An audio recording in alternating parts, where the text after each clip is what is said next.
안녕하세요. 데이터를 만지고 다루는 안혜민 기자입니다. 5가지 그래프로 설명하는 오그랩. 오늘의 주제는 팀플 빌런 트럼프입니다.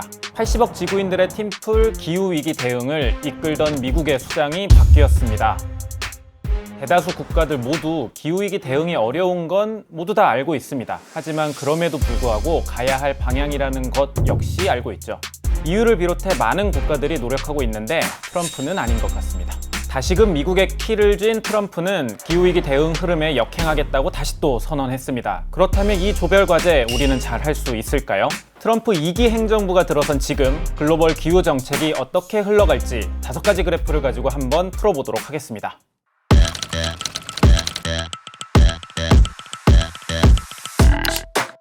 We will drill, baby, drill.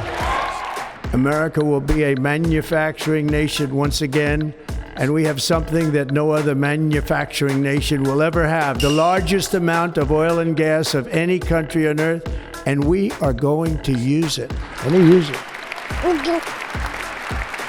선거 기간 동안 트럼프의 핵심 캠페인이었던 드릴 베이비 드릴은 기어이 취임식 연설에도 등장했습니다. 트럼프는 취임식에서 국가 에너지 비상사태를 선언했고 비상사태를 극복하기 위해 열심히 석유와 가스를 시추할 거라고 목소리를 높였습니다. 트럼프가 다시 화석연료를 열심히 뽑아 쓰겠다고 한 이유는 미국에서 화석연료가 엄청나게 많기 때문입니다. 미국이 괜히 방장 사기맵 소리를 듣는 게 아니거든요. 원유 생산량도 1위, 석탄 매장량도 1위, 천연가스 생산량도 1위인 미국 입장에서 가용하기 좋은 화석연료를 쓰는 게 가장 합리적인 선택이라는 거죠. 그래서 트럼프는 취임하자마자 전임 대통령인 바이든의 환경 정책을 무력화하는 행정명령을 쏟아냈습니다. The first item that President Trump is signing is the rescission of 78 Biden-era executive actions, executive orders, presidential memoranda, and others. Could you imagine Biden doing this? I don't think so. The next item here is the withdrawal from the Paris Climate Treaty. We're going to save over $1 trillion by withdrawing from that treaty. 지난 1기 행정부 때에 이어 파리 협정을 다시 또 탈퇴하게 되면서 미국은 다시 또 이란, 리비아, 예멘과 함께 묶이게 되었습니다. 이 네 국가만이 파리 협정에 가입하고 있지 않거든요. 뿐만 아니라 트럼프는 미국 최대 야생보호구역인 알래스카의 북극곰 서식지에서도 석유와 가스 개발을 허용하는 행정명령에도 서명을 했고요. 전기차와 태양광 보조금도 줄이고 신규 풍력발전 프로젝트도 중단했습니다. 그렇다면 앞으로 미국은 어떻게 흘러갈 것인가? 5그래프 첫 번째 그래프는 미국의 에너지입니다. 2023년 미국의 에너지를 살펴보면 화석연료가 차지하는 비율은 83.9%나 됩니다. 반면 재생에너지 비율은 8.2%에 불과하죠. 1949년부터 2023년까지 흐름으로 보면 석유와 천연가스의 증가세가 돋보입니다. 2010년부터 석탄이 줄긴 했지만 재생에너지가 아닌 천연가스와 석유로 대체된 모습이에요. 자원별 전기 생산량도 비슷합니다. 재생에너지로 얻은 전기도 과거보다는 늘었지만 천연가스 비율이 현재 가장 높습니다. 트럼프는 이 흐름을 더 가속화하고 싶은 겁니다. 더 많은 석유와 천연가스를 뽑아내서 미국을 세상에서 가장 저렴한 에너지를 쓰는 나라로 만들겠다는 거죠. 그걸 위해서 필요한 게 뭐다? Drill, baby, drill.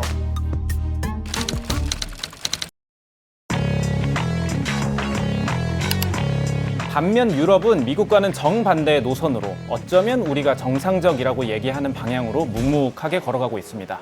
그리고 이번에 그 노력의 결과가 데이터로 나타나기도 했어요. 유럽의 자원별 전력 생산량을 그래프로 나타내봤습니다. 2024년에 태양광으로 생산한 전력량이 석탄 전력량을 처음으로 넘어섰습니다. 10년 전 데이터를 보면 석탄과 태양광 발전량 차이가 7배가 넘게 차이가 났어요. 이후 석탄은 줄어들고 태양광은 늘어나면서 2024년에 골든크로스가 일어났습니다. 참고로 천연가스는 5년 연속 줄어들고 있고요. 특히 이번 수치가 의미가 있는 건 유럽의 일조량이 2023년보다 2024년에 더 줄었음에도 불구하고 태양광 기반 전력 생산량이 늘어났다는 겁니다. 보고서를 작성한 유럽의 싱크탱크 엠버에서는 그 이유를 태양광 패널의 기록적인 공급 때문으로 보고 있습니다. 2021년부터 2023년까지 EU 태양광 시장은 매년 40%가 넘는 성장세를 보여줬는데요. 우크라이나 러시아 전쟁으로 유럽에 닥친 에너지 위기를 벗어나기 위해 EU는 여러 가지 대책을 마련했습니다. 그중 하나가 태양광을 비롯한 재생에너지 확대였어요. 그 결과로 2024년 유럽 전력 생산의 재생에너지가 차지하는 비율은 무려 47%로 사상 최대치를 찍었습니다. 이런 흐름을 낳을 수 있었던 건 유럽의 기후위기 대응 정책 패키지였던 그린딜 덕인데요. 유럽에선 2019년 12월에 처음으로 그린딜이 제시된 이래로 투자, 수송, 에너지, 산업 등 다양한 분야에 적용할 수 있는 환경 정책을 내놓고 있어요. 정책적 기반이 갖춰지니까 유럽 국가 입장에서도 재생에너지로 전환을 하기가 훨씬 원활해진 거죠. 그리고 그게 이번에 데이터로 나타난 겁니다. EU는 재생에너지로의 전환을 가속화하고 미국은 다시 화석연료로 방향을 전환하면서 엇갈린 선택에 처한 상황인데요. 정말 이렇게 흘러가게 되는 걸까요?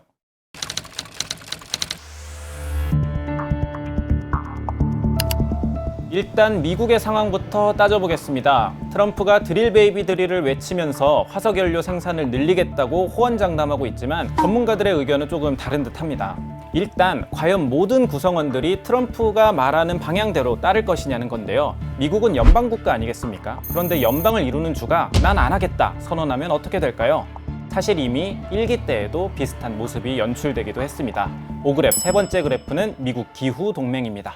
2017년에 파리 협정을 탈퇴한 직후 캘리포니아와 뉴욕, 워싱턴 주 정부는 트럼프의 정책에 반대하고 미국의 자발적인 탄소 감축 목표를 준수할 것을 선언합니다. 그러면서 당시 꾸린 게 미국 기후동맹인데요. 트럼프 임기 말까지 동참한 주정부가 25개까지 늘어납니다. 물론 대부분이 민주당 소속 주정부이긴 하지만요. 현재는 일부 주정부가 탈퇴하기도 하고 또 새롭게 가입을 하면서 24개의 주가 참여하고 있습니다. 이 기후동맹의 규모가 상당하다는 점이 트럼프에게는 약점인 겁니다. 일단 미국 인구의 약 55%를 차지하고 있고 미국 경제의 60%를 차지하고 있거든요. 물론 현재 공화당이 상원, 하원, 대통령 선거까지 3연승을 거두면서 시작하긴 했지만 미국 기후동맹은 트럼프에게 여전히 걸림돌이 될 수 있습니다. 당장 이번에도 트럼프가 파리 협정을 탈퇴하는 행정명령에 사인하자 기후동맹의 공동의장을 맡고 있는 뉴욕주, 뉴멕시코주의 주지사가 즉각 성명을 발표하기도 했습니다. 문제는 이렇게 민주당 중심의 기후동맹뿐 아니라 공화당 내부에서도 트럼프의 에너지 정책 변화가 탐탁지 않을 수 있다는 겁니다. 왜냐고요? 바이든 정부의 친환경 에너지 정책이었던 IRA가 자신들의 지역구 입장에서 나쁘지 않았거든요. 오히려 큰 도움이 되기도 했습니다. 이번엔 지도를 조금 더 잘게 쪼개서 미국 하원 선거구로 그려봤습니다. 지도에서 붉게 표시된 곳이 이번 하원 의원 선거에서 공화당이 승리한 곳이고요. 파랗게 표시된 곳이 민주당 승리 지역입니다. 그리고 지도 위에 얹어진 원은 친환경 관련 사업 투자액이고요.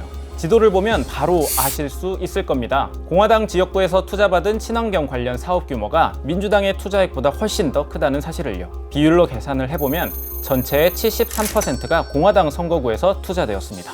이런 상황인데 트럼프가 IRA를 손본다? 일부 공화당 의원들 입장에서는 갸웃하는 겁니다. 실제로 작년 8월엔 18명의 공화당 하원 의원이 IRA 세액공제는 폐지하지 말아달라는 요청을 할 정도였죠.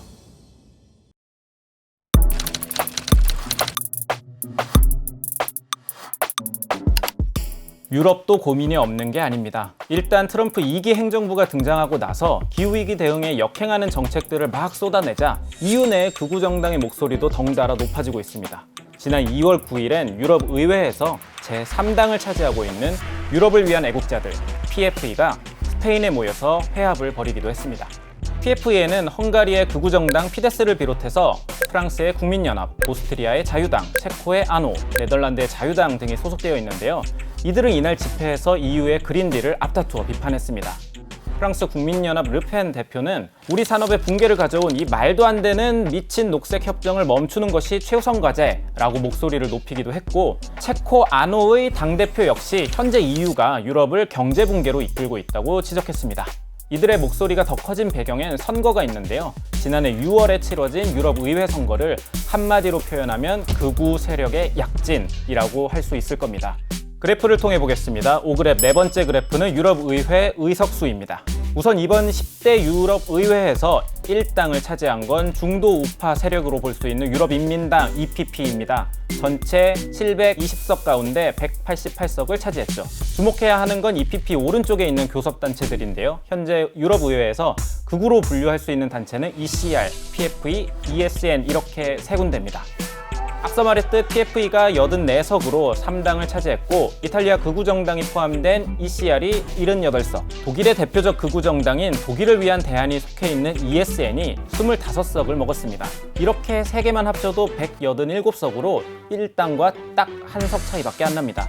게다가 무소속 33석에는 신생 정당이 포함되어 있는데 여기에 극우 성향의 정당도 들어있기 때문에 다 합치면 187석보다 더 많아질 수도 있는 거죠.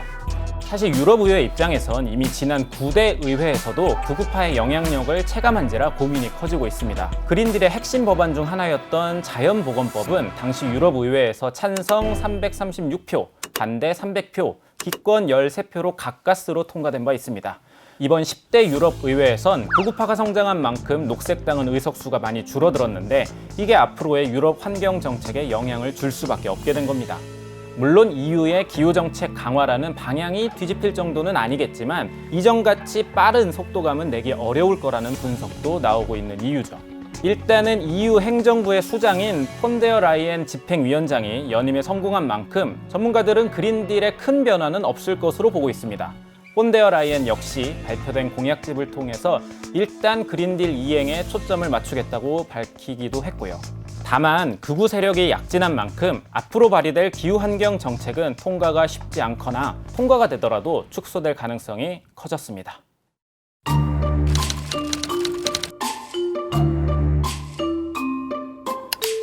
트럼프는 화석연료를 다시 꺼내들었지만 그 방향 전환이 생각보다는 쉽지 않을 것이다 라는 전망이 나오고 있고 유럽은 에너지 전환을 잘 이행하고는 있지만 늘어난 구구파 때문에 예전만치 속도를 내지 못할 것으로 보입니다.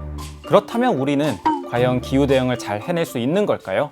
일단 대부분의 전문가들은 기후 대응을 위한 에너지 전환 자체를 크게 거스를 수는 없을 것이다 라고 보고 있습니다. 왜냐하면 일단 재생에너지가 가격 경쟁력이 생겼거든요. 재생에너지 발전 비용이 이미 화석연료보다 더 저렴해졌습니다. 5그래프 마지막 그래프입니다. 이 그래프는 재생에너지가 1kWh의 전기를 생산하는데 얼마나 비용이 드는지를 나타낸 건데요. 2023년 태양광 발전은 전 세계 평균 4.4센트면 1kWh의 전기를 생산할 수 있었습니다. 육상 풍력 발전은 이보다 더 저렴한 3.3센트였고요. 대부분의 재생에너지가 화석연료의 생산 비용 영역 밑으로 떨어진 겁니다. 특히 태양광 발전 비용의 하락이 드라마틱한데요. 2010년엔 그 비용이 다른 재생에너지와 비교해서 압도적으로 높았는데 작년 수치를 보면 정말 많이 싸졌습니다. 왜 이렇게 싸졌냐 하면 바로 중국의 영향입니다. 중국이 태양광에 투자를 엄청 했거든요. 중국은 여전히 세계 최대의 탄소 배출국입니다. 하지만 근래 에너지 전환이라던가 효율화 분야라던가 이런 부분에 엄청난 투자를 해오고 있고 그게 큰 성과를 내고 있습니다. 특히 태양광, 전기차에서 중국의 존재감은 압도적이죠. 일례로 EU의 태양광 패널은 거의 전량을 중국에서 수입할 정도인데요. 2023년 EU 태양광 패널의 98%가 중국산이었습니다. 그래서 전문가들은 미국의 기후 리더십이 갈팡질팡하는 올해에 중국의 영향력과 리더십이 커질 것으로 예측을 하고 있더라고요. 영국의 에너지전환위원회 위원장은 앞으로 EU와 중국의 글로벌 기후 대응 주도권이 커질 것으로 전망하기도 했습니다. 영국 텔레그래프에선 트럼프의 정책이 중국 좋은 일만 시켰다고 비판을 하기도 했습니다. 석유, 천연가스 많이 시추해도 누가 살 거냐는 거죠.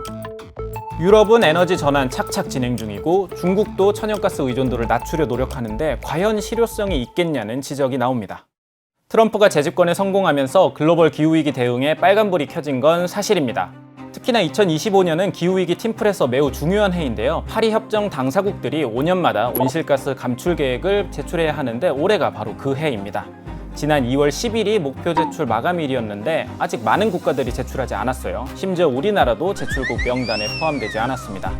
강대국들의 방향이 갈팡질팡하더라도 나머지 국가들은 맡은 바 임무를 잘 수행해야 할 겁니다. 그래야지 이 어려운 기후위기 팀플을 잘 해나갈 수 있지 않을까요? 기후위기 대응이 지체되면 지체될수록 자연재해는 더 극심해지고 그 피해는 우리들에게 돌아온다는 걸 잊지 않았으면 합니다. 5그래프 팀플 빌런 트럼프 편은 여기서 마무리하도록 하겠습니다. 감사합니다.